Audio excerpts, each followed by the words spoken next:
Welcome to Films and Stuff with your hosts, Pete Mitchell and Ethan Hunt. Hello, everyone. Welcome back to Films and Stuff. I'm Ethan, joined by Pete. Pete, what do we got today? Today, we are talking about our usual weekly episode of Stream or Skip. Stream or Skip. You want to rehash the rules for those of us who have not heard them? Absolutely. And if you haven't heard them, go back, hear our other episodes. But Ethan has provided a list of TV shows he'd like me to watch. I have provided him with a list of shows I'd like him to watch. Every week, we randomly assign each other one TV show. We watch at least 2 episodes from that series. And on that basis, we determine if that series is worth streaming or skipping. And the purpose behind this is that if you're like us, you log into Netflix or Disney Plus or Apple TV Plus, you see a bunch of stuff and you're not really sure what is worth your time. We're trying to give you the idea of whether or not it's worth streaming or skipping. And the hope is we introduce you to a golden nugget, diamond in the rough. You know what we mean? And this week we were successful, Pete. We were successful. I can't speak for you, but I can speak for myself, if you don't mind. I was assigned The Night Agent on Netflix, and it's something that I have seen in my feed a few times. I recognize the name, didn't recognize any of the characters, and to be honest, it didn't really look good or bad, right? It just seemed like something that I would maybe be interested in, but I never really had enough motivation to try it. I watched it. It's 10 episodes long. It's been renewed for season 2. And I can tell you, I cannot wait. I binged season 1. All 10 episodes knocked out. The first episode was pretty down the middle, I have to say. If I would have stopped at 1 episode, it'd be a solid kind of like mooch. It was after the second episode that I really started to get into it. And by like 3, by 4, I was like, I can't stop. Like, I cannot stop. I think I finished it in 3 days. Wow. I did episode 1, and then I think I did 2, 3, 4. And then, I know, I did 5 through 10. It was fantastic. So for context, listeners, Ethan sent me a message after he watched the first episode and said, yeah, this looks like it's pretty good. It looks like a pretty average show. It's absolutely fine. I said, okay, yeah. I'll wait for your final review before I determine if I should start it immediately or if I should wait for a little later. Yeah. And less than 24 hours later, he was 6 episodes in, and he said, This is a must subscribe. Sorry, I blew the load there. No. Thank you. It is a must subscribe. Let me give you a little bit of context without giving away any spoilers or secrets. It is about a special program at the White House commissioned by the president called the Night Action Program. And if you're an agent in the Night Action Program, you're considered a night agent, and they get very specific secretive assignments from the president. And this one deals with a guy who has just been assigned to answer the phone to take any incoming issues from night agents, and he gets pulled into this far-ranging, kind of typical conspiracy. I think this one is innovative, and it's very enjoyable to watch it play out. But if you've been a fan of a lot of different kind of spy shows or political thrillers, you'll appreciate that this one is probably a little bit more intricate and better than most. But definitely it's not like reinventing the wheel by any means. The characters are all very, very likable. Even the villains are a little bit compelling. And it's nice that the good guys you kind of cheer for and the bad guys you kind of cheer against. And that, I think, is a very comfortable place to be in. There's nothing I find more dissonant than when you've got a good guy that you don't really like them and you're not really cheering for them, even though you're supposed to, or you've got a bad guy who you're a little bit sympathetic to, or you kind of want them to win, right? It's a very uncomfortable position to be in a show. You should be cheering for the good guys and cheering against the bad guys. That's just kind of the way that it works. And I think The Night Agent does a great job of that. Even though all the characters are compelling in their own way, even the bad guys, and just like every complex kind of conspiracy show, there's not just two sides, there's always more than two sides, right? Which makes it a little bit more spy against spy, double cross, and so forth. The story is very good. The action is very decent. The characters are all very compelling and likable. Plenty of twists. They're all kind of making sense. There's nothing that's like just crazy or out there that you can't really believe or get behind. Overall, and I read this somewhere else, that The Night Agent has actually turned into a huge hit for Netflix, completely unanticipated, actually. And this is one of those things that, I feel encourages Netflix to make not risky decisions, but bold decisions, is that sometimes they have a hit on their hands and they don't even know it, right? Night Agent did not receive a lot of fanfare compared to some of its other Extraction 2, for example, right? Or Fubar. Fubar, for example. If you watch Night Agent versus Fubar, if you would poll just 100 normal people, moms, brothers, boyfriends, girlfriends, just 100 people, say, which did you like better? I would expect it would be 75-25 Night Agent. Really? 75-25, I think, would like Night Agent more. Okay. I think a few people will be like, oh, I love Arnold. He's so funny. But I think generally people would, if you watch both of them, like 4 episodes, and said, okay, you've got to watch 3 more episodes. Let's do it fine. You've watched 5 episodes. Okay, you've got to stay here and watch 5 more episodes, then you can go home. Which 5 do you want to watch? I bet it's going to be 90-10 would say, I'll watch Night Agent. Because I would think that of those people who've watched 5 episodes of Fubar, like, nah, I don't need to see more. I know it's going to end. Yeah, I've seen it. If you watch 5 episodes of The Night Agent, you're like, no way. You're not sending me out of here. I've got to finish it. Show me those 5. Great cast, I have to say. They're all people that you've seen before, but haven't really seen before. Does that make sense? So, I mean, I went through IMDb, and a few of them are really, really interesting, what you've seen them in before. My favorite one is the lady who plays Diane Farr, Hong Chow, in this series. She has gray, almost white hair. Like they make her the opposite of de-aged. She looks like 60 years old, but she's actually quite young. Yeah. She was in The Whale as his kind of like caretaker. That's right. And I never would have recognized her with the hair. D.B. Woodside is in here. We've seen him in some things. It's a great cast. Not an A-list cast, but I bet a lot of them are going to be well on their way to A-list after they've been in this. It's gained a lot of momentum. Everyone's done an exceptional job. Highly, highly recommend The Night Agent. It's a must subscribe, in my opinion. It's on Netflix. Season 2 has been renewed, but since this is so new, it's going to take quite some time. You've got me hook, line, and sinker. I am very interested, and I will probably start it this week. Can you keep the momentum going? Are we 2 for 2 this week? What do you have? Probably not, unfortunately. I had The Full Monty. Okay. Now, The Full Monty, if you'll remember, was a movie that came out in 1997, same name.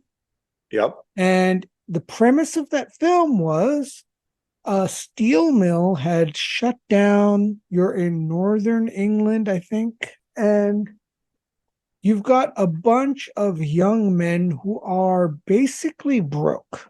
And they're looking for jobs and they're looking for opportunities to make whatever money that they can, however that they can.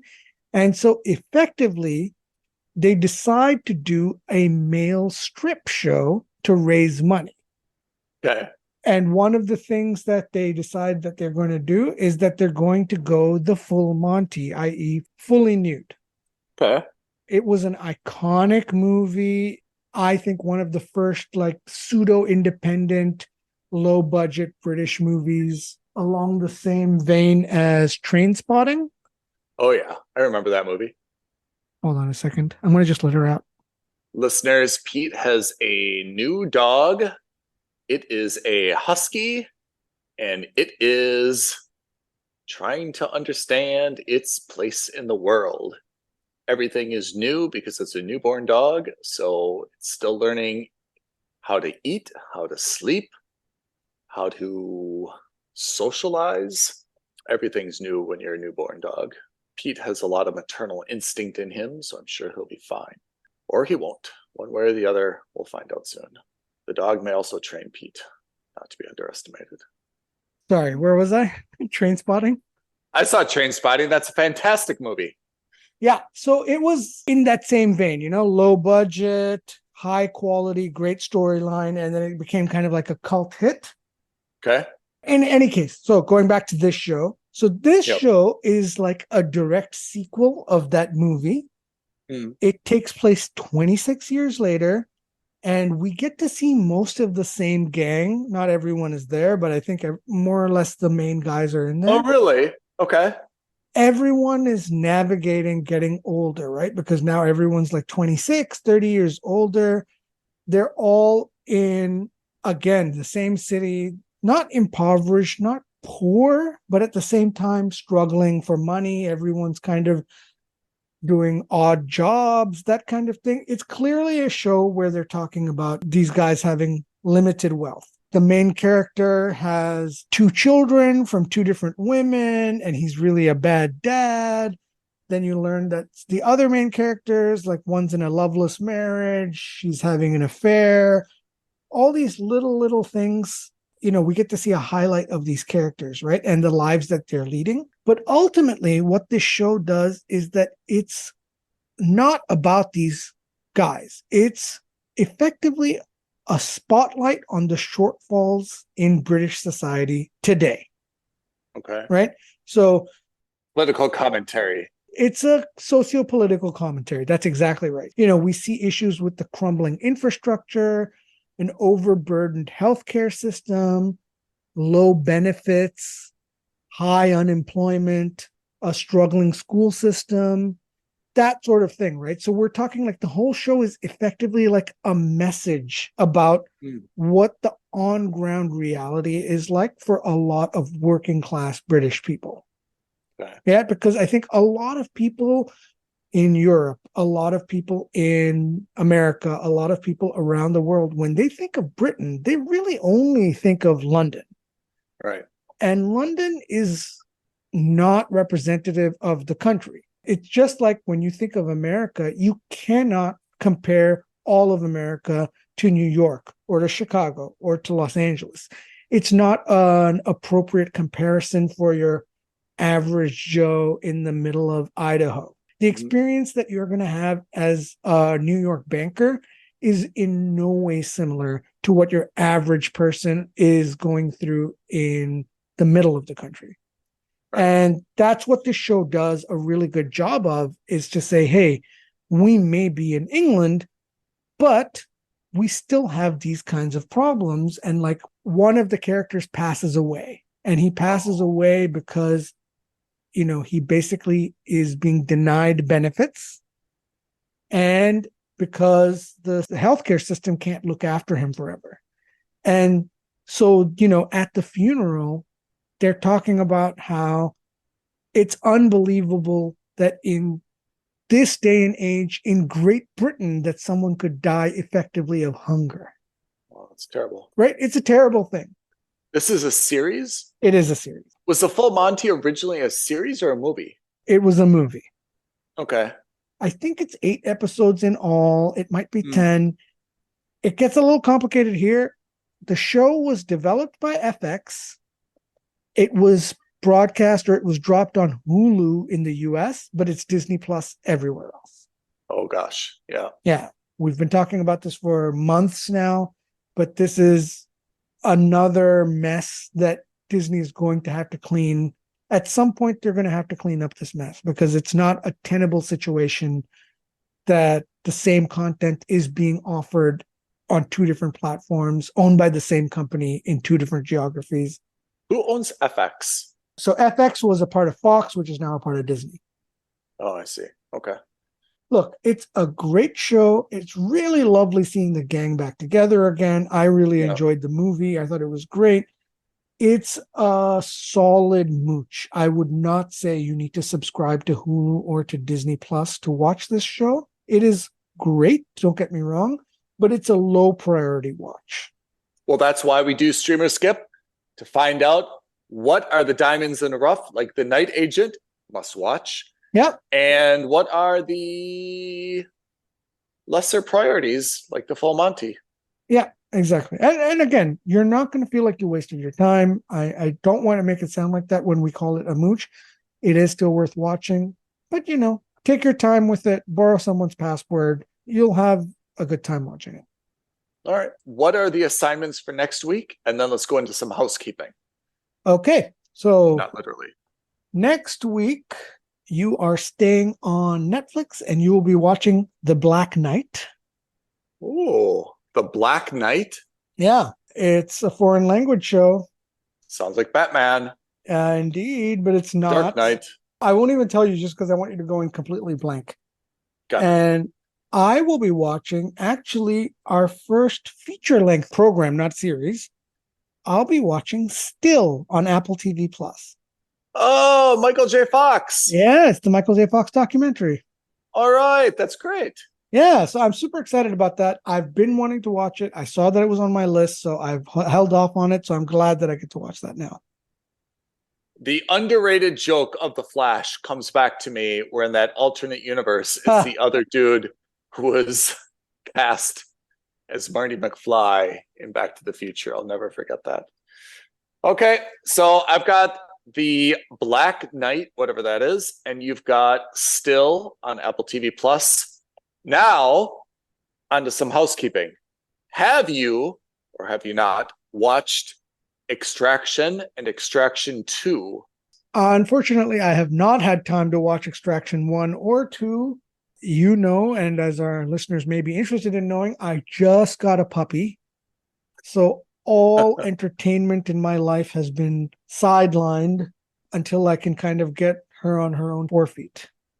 On the next episode of Films and Puppies. Okay. On another note, have you had time to watch Secret Invasion? And if so, can you please explain to me what in God's green earth is going on with this? I have watched Secret Invasion. In fact, I am up to date. There's only been 2 episodes so far, so it's quite easy to catch up on it. 2 of 6. Seasons are getting shorter and shorter until there'll be 1 episode, and we'll call them movies. But having said that, I like that they have the guts to say we don't have enough content to make 10 episodes out of it or 12 episodes out of it. So let's just make it 6. It's the right move because, we've got so many Marvel shows that you don't want to fill those shows with fluff. You need them to be high impact, and you can't be high impact if they're filled with dead weight. So I'm okay with the fact that this is only 6 episodes or whatever it's going to finally be. So Secret Invasion is this great take on, this has been a long time, but I read the comics a long time ago. It's based on the Skrull invasion on Earth. Okay. So Skrulls are, you're going to say something, and I'm going to translate it for someone who doesn't really understand what's going on. Sure. Can you tell me if I've got it right? Yeah. There's an alien race called Skrulls. They're kind of green, human-shaped aliens, and they can take on the form of whatever human they see, kind of like a transformer. Accurate? Yes, they can shapeshift. Okay. So if a Skrull comes to Earth, it sees me, it can kill me, it can take on my shape, right? Yes, that's right. It doesn't need to kill you to do it. Okay. So when did this invasion take place? I understand it's kind of been like a long-standing thing. Is that right? So, yeah, we need to give you a little bit of context. So the Skrulls were introduced to the MCU in the Captain Marvel movie with Brie Larson. Right.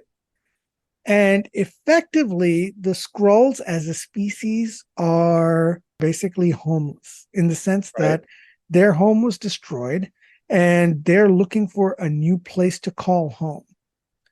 And that's why at the end of Captain Marvel, we see Brie Larson leave. She makes it her mission to help them find a new home planet. Okay. The Captain Marvel movie takes place in the 90s. Right. In the following 30 odd years, the Skrulls have all come to Earth, and they've been kind of putting themselves into society as hidden people. They're just living their life, right? They're just living their life. They're just trying to live a peaceful life.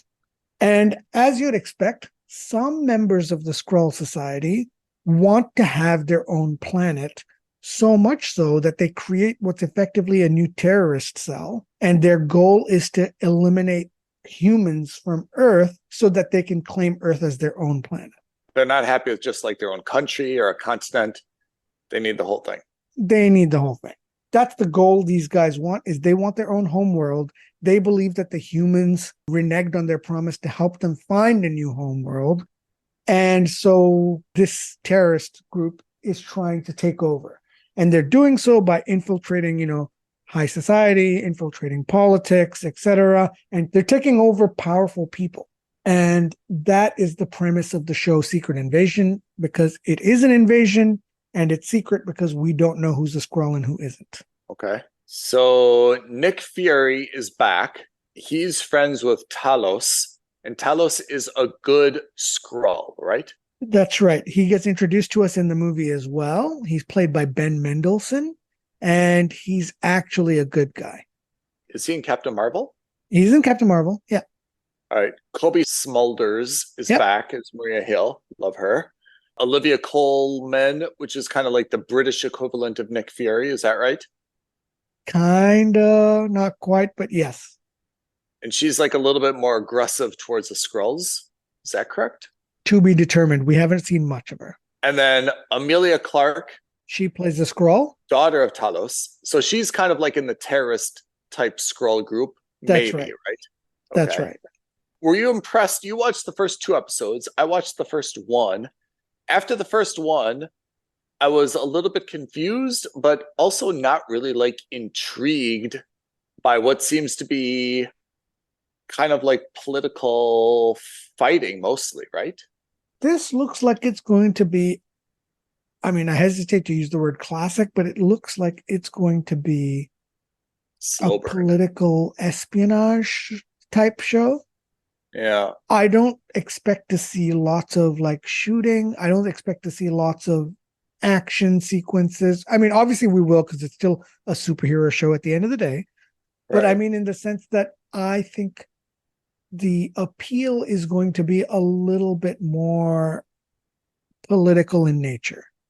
We see the machinations, we see the double crosses, the triple crosses, sleeper agents, that kind of thing. I think it's going to be more of a suspense show than it is going to be anything else. What's your impression so far? So 2 episodes in, if it's 6 episodes, then this would theoretically be the point of where the first act is ended. It's fine so far. If I'm going to rate it right now, it's still a mooch. It's not done anything in the show that's made me go, oh my God, Ethan, stop what you're doing. You have to watch this. It's strange. I take your point at the beginning, which is, I would rather have a 6-episode season than not have a season at all, right? If you say, like, look, there's just not enough content, this is a limited story, that's totally okay, right? That's why you buy a subscription, because you're not paying on a per episode basis. But it's also difficult if you're only going to have 6 episodes. You're 2 episodes in, and you're kind of like, nothing really is really happening. What kind of story do you have to tell? I would expect that if you're going to do 6 episodes, I understand the first one is context and background, setting the stage. 2 should be pretty good, though, if you really want people to stick around for another 4. And in principle, I agree with that assessment. I think you're absolutely right, is that there should have been some hook that makes you go, whoa.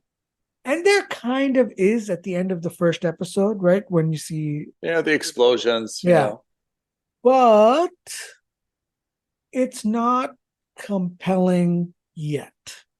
Yeah. I think that explosion has got me intrigued. And certainly if by the end of the third or fourth I still feel this way, then that's Marvel dropping the ball. Yeah. I mean, I think we have such a high bar, primarily because of what we've seen on like Amazon Prime, right? We've seen Rings of Power, which was pretty floppish. Yeah. We've seen Citadel, which is pretty floppish. Yeah. And if this was a longer season, I'm not sure if we would put in like the emotional effort to be like, okay, let's tune in this week, right? Because they're not dropping these as 6. They're dropping these week by week, right? Like I watched Silo on Apple TV Plus. I'm excited to watch when Silo drops on a Friday. Yeah. If you're not going to have Secret Invasion be compelling, it's hard to get people excited about the next episode. It's hard to like build any momentum for it. You've got to have a story worth telling. I think you're absolutely right. And case in point, Secret Invasion episode 1 dropped. I watched it on the first day. Secret Invasion episode 2 dropped on Wednesday. I watched it 2 days later. Yeah. It wasn't something that I could set on my phone as a reminder that, hey, you got to make sure that you download it on your iPad or it's on your must-watch list so that you can immediately watch it. It is not that case. Yeah. Whereas, you're absolutely right, Silo dropped this morning. I finished it first thing this morning. That's everything we have to say about Secret Invasion. I mean, it is what it is. I mean, it's only 6 episodes. 2 have dropped. But I mean, my sense is that I'm really indifferent about it. And part of it is maybe I'm a little bit indifferent about Samuel L. Jackson. We've kind of seen him in a lot of stuff as Nick Fury. Maybe he's kind of run his course and we need like a little bit of a new blood, right? Like these folks have been around in these roles for like a good 15 years. Yeah. Okay. Like Samuel L. Jackson was an amazing Nick Fury. Amazing, right? But there's also a time when you've kind of like outlived the freshness of your role. I'm happy that they brought Emilia Clarke in. I think that's a very good, like, fresh blood into this thing. So I think you could have Nick Fury in the background. You can have Smulders in the background. You know, like, there's just a way to kind of keep these things fresh a little bit. And I'm not sure if Marvel is doing that. I get your point, and I think it's also because he's played support characters in previous movies. He's not been the focal point in any of the movies. He's always like the director. He's the guy who's kind of tells them what to do and where to go, the mission leader, right? And in this, now we're starting to see a political drama with intrigue and espionage, and he's the lead. So I think it's an adjustment that people are going to have to make, that this is a superhero show starring a guy who's not a superhero. Right. That is where there's probably a little bit of dissonance coming in for you. I would suggest that this has the potential to be a must subscribe. It's just not there yet in terms of on paper, because a good political thriller, man, like nothing beats a really good political thriller. You remember that movie with Robert Redford and Brad Pitt? Spy Game. Where Robert Redford teaches Brad Pitt to be an agent. And he breaks him out of the Chinese prison. Yeah, but while he's doing that, a spy movie where he has to pull Brad Pitt out of that jail, but he was using CIA assets to do so, and he had to hide the CIA. Yes. It was so brilliantly executed, right? In the sense that that was not a movie about action sequences whatsoever. It was a high drama, but it was a political drama. It was a thriller. We should watch that movie again and review it, because that is an unsung classic, right? Absolutely. I will still watch Secret Invasion the way that you talk about it and the way that I saw episode 1. I just was not really feeling it. The stakes are actually very high. And you could explain it another way. And we've seen this in a lot of different other like shows and movies throughout history, right? An alien race came to Earth. They have the ability to take the shape of aliens. It actually sounds a lot like Blade Runner. You can't tell who's an alien and who's real. The aliens are not happy. They're going to plot to take over Earth. There's some aliens who love humans and they're on the side of humans. Humans are having a disagreement. Should they negotiate a diplomatic solution to this, or should they just wage war and try to wipe them out? That's the premise, right? Right. So the stakes are actually very, very high. I'm hoping it's really good. I'm hoping that it picks it up a notch. I will say the second episode was probably better than the first, but it's still not quite there yet for me. Okay, everyone, that's it. We are finished with Stream or Skip. I had the Night Agent, must subscribe. Pete had the Full Monty reboot, and it's a solid ooch. Next week, I've got The Black Knight. Sounds spooky. Pete has still Michael J. Fox on Apple TV Plus. Pete, if people want to comment on our Stream or Skip ratings, where would they do so? If you think you have a show that you would recommend we watch for you because you don't have time, we're happy to do it. Reach out to us. You can tweet at us at FNS Podcast. You can DM us on Instagram at Films and Stuff Podcast. You can email us aloha@filmsandstuffpodcast.com, or the most easy, the fastest, the bestest way of getting in touch with us is liking this video and leaving a comment and subscribing to our channel and hitting that notification bell so that you know when a new episode drops. Do them all. No exceptions. But until then... Yeah, thanks for tuning in, everyone. Pete, thank you. And we will see you all next week. Films and Stuff. Thanks, Ethan. Thanks, everyone. Bye. Bye now. Thank you for listening to another episode of Films and Stuff. If you haven't already, please subscribe and review on Apple Podcasts, Spotify, or wherever podcasts are downloaded. Films and Stuff. There is no substitute.